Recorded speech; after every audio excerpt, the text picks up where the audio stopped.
사랑하는 여러분 안녕하세요. 오늘도 기가 막히게 좋은 아침입니다. 저는 신도림에 위치한 나눔교회 안경민 목사입니다.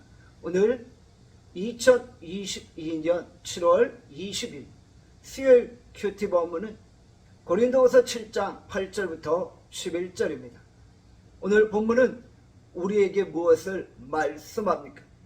고린도교회 성도들은 바울의 책망으로 인해 잠시 근심하게 됩니다. 그러나 그 근심은 고린도교회 성도들을 회개로 이끌고 갔고 그들의 몸과 영혼이 주 앞에 깨끗하고 정결하게 되어진 것입니다. 고린도후서 7장 10절입니다.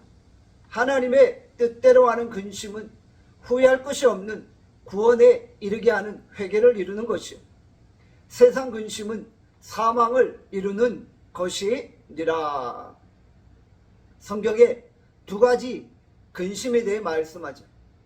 하나님의 뜻대로 하는 근심과 사망을 이루는 세상 근심입니다. 바울은 고린도 교회 성도들이 하나님의 뜻대로 하는 근심으로 인해 회개하게 되었다라고 말씀하고 있는 것입니다. 바울은 첫 번째 편지에서 성도들의 잘못된 행동을 책망했지만 그들이 그 책망을 듣고 회개하였고 잘못된 행동을 바로 잡게 되어진 것입니다.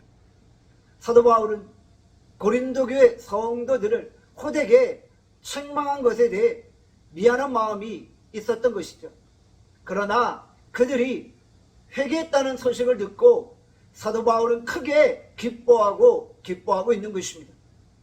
세상 근심은 우리를 진리에서 벗어나 욕심을 쫓게 만들고 사망에 이르게 하는 것입니다. 마귀는 우리를 넘어뜨리고 우리의 마음속에 세상 근심을 집어넣는 것이죠. 결국 우리가 세상의 근심과 염려에 빠져서 하나님의 말씀을 떠나게 만드는 것입니다. 사랑하는 여러분, 교회 지도자들은 하나님의 말씀을 근거로 하여 성도들을 책망하게 되어지는 것입니다. 그렇지만 교회 지도자들의 책망은 사랑의 책망이요 구원에 이르게 하기 위한 책망인 것입니다. 사랑의 책망이 잠시 동안 우리를 아프게 할 수 있고 근심하게 할 수 있습니다. 그러나 그 책망은 결국 우리의 신앙을 성장케 하고 우리의 믿음을 성숙케 하는 것입니다. 우리가 책망의 말씀을 받을 때 죄에서 돌이키고 회개로 나가는 것입니다. 바울의 책망을 듣고 고린도교회 성도들이 회개할 때 진정 바울과 고린도교회 성도들 간의 관계가 회복되어지는 것입니다. 서로 간에 신뢰가 다시 회복되어지고 바울은 변화된 고린도교회 성도들을 바라보며 자랑스럽게 여기게 되었던 것이죠. 관계가 회복되고 신뢰가 회복되어져야만 사역에 열매가 있는 것입니다. 우리 안에 무너진 관계가 있다면 주의 말씀을 통해 먼저 관계가 회복되어지고 신뢰가 복원될 수 있기를 바랍니다. 그래서 우리가 속한 교회 공동체가 다시 살아나고 풍성한 열매를 맺을 수 있기를 바랍니다. 기도하겠습니다. 하나님 아버지, 우리가 진정 책망의 말씀을 온전히 받아들이고 회개와 구원으로 나가게 하여 주시옵소서.